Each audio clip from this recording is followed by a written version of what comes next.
Hi everyone, it's Mrs. Bebo. In this video, we're going to take a look at solving two-step equations that are in the form px plus q equals r.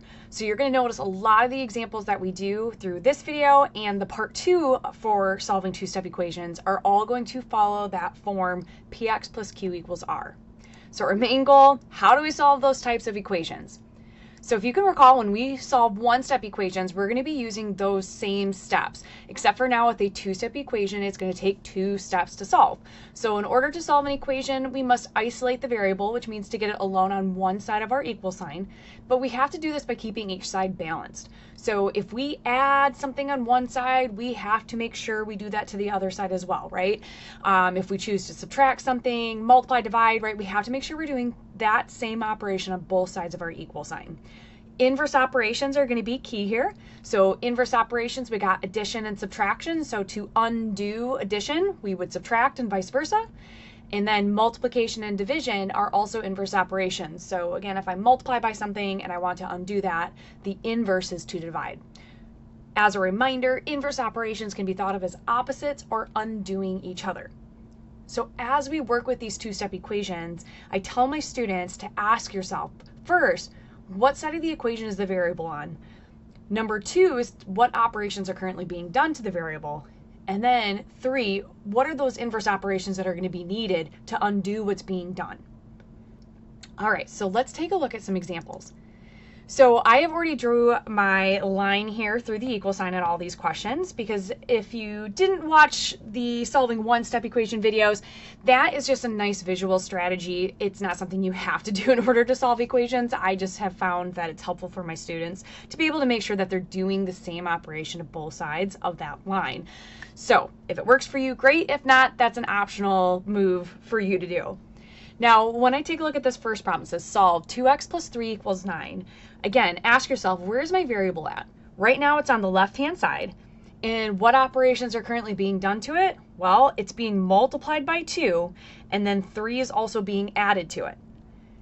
Now, you can solve this equation in different steps than what I'm going to show you here. But what I show you in this video is definitely the most straightforward. It's going to be a way that you're going to avoid a lot of fractions and decimals from the start.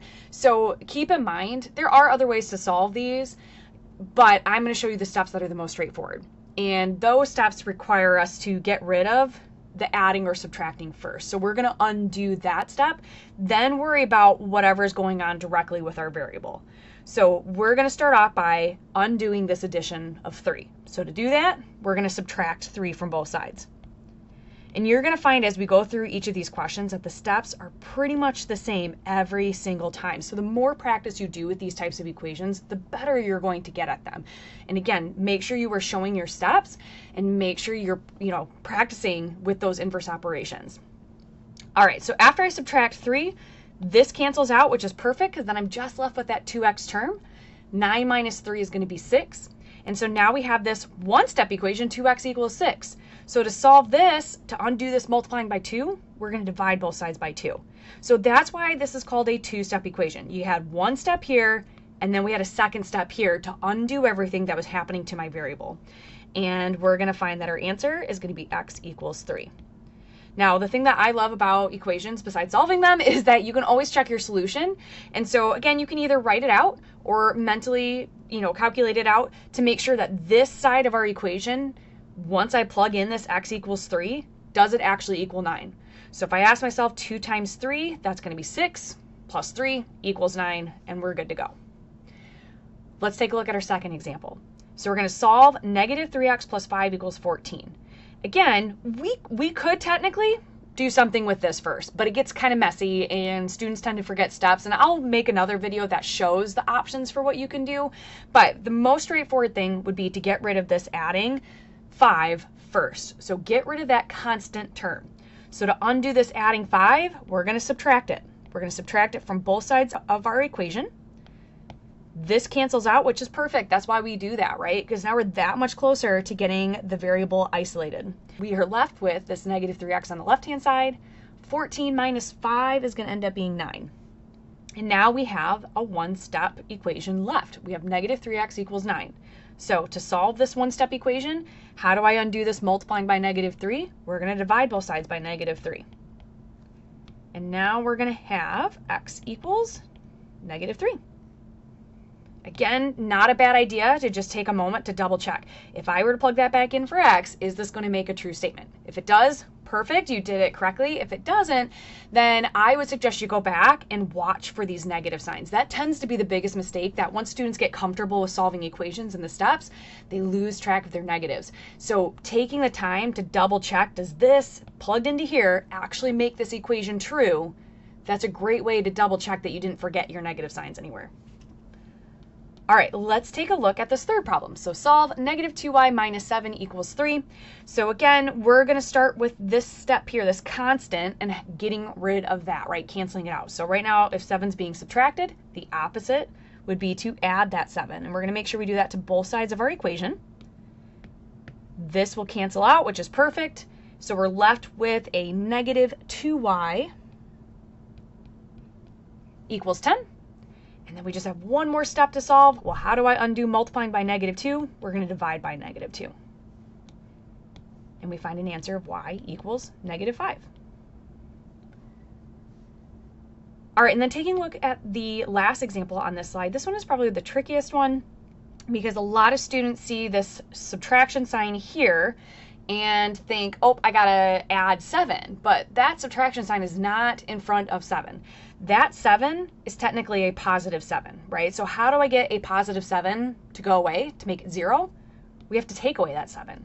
So we actually want to start this problem by subtracting 7 from both sides. So we're going to subtract 7 and subtract 7. So 7 minus 7, that makes 0.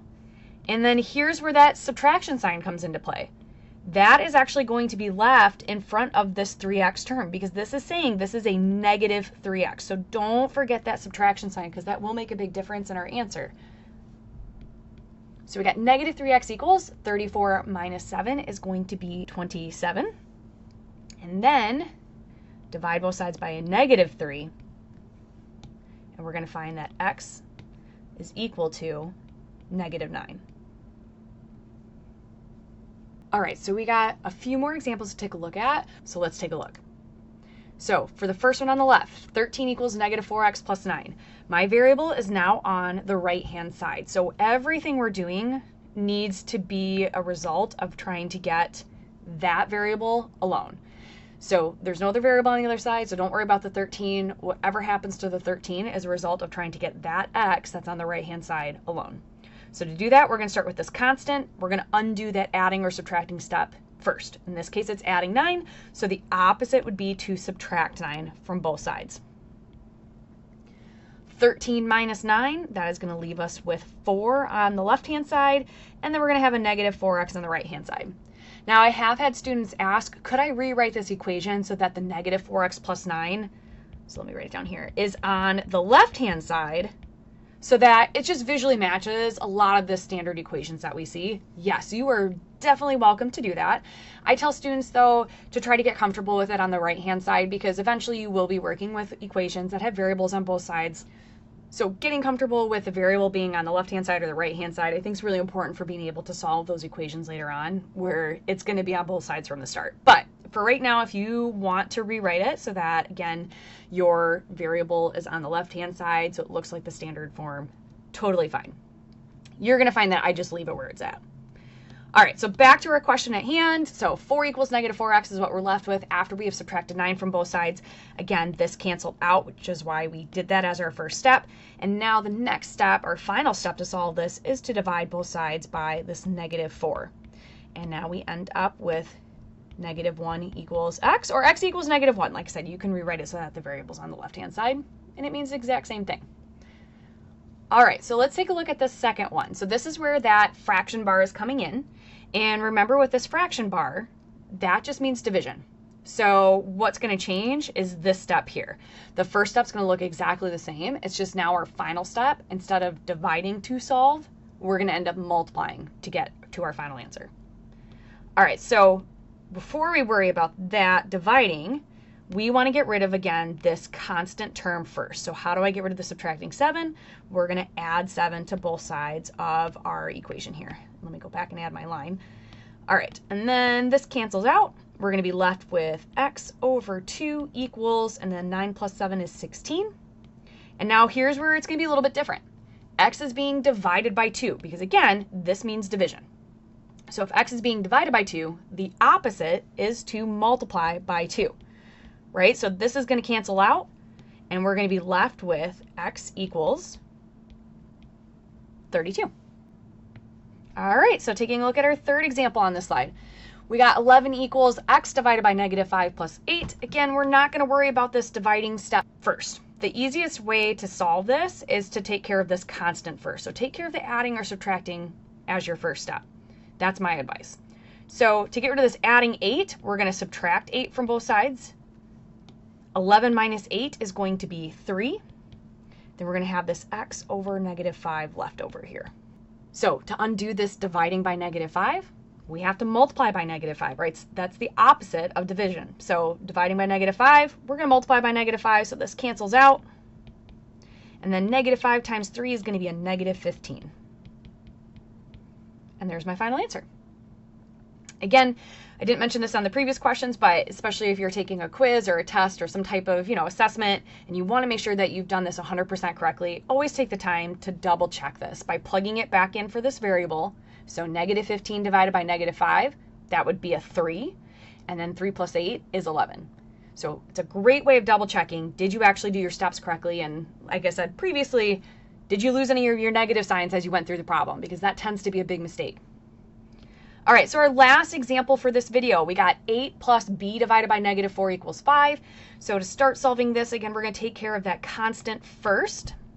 So to get rid of this 8, which is positive, right? That's a positive 8. We are going to subtract it. So we're going to subtract 8 from both sides of our equation here. This 8 minus 8, that's 0. It cancels out. And so now we're left with just this term, b divided by negative 4. On the right-hand side, 5 minus 8 is going to put us into the negative, so we'll be at negative 3. And now to solve this, again, the variable is being divided by negative 4, so the opposite is to multiply by negative 4.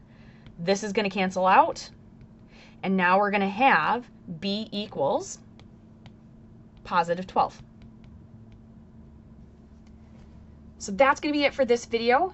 Thanks for watching. Make sure you check out part 2, which will have equations that have rational numbers as well as a story problem.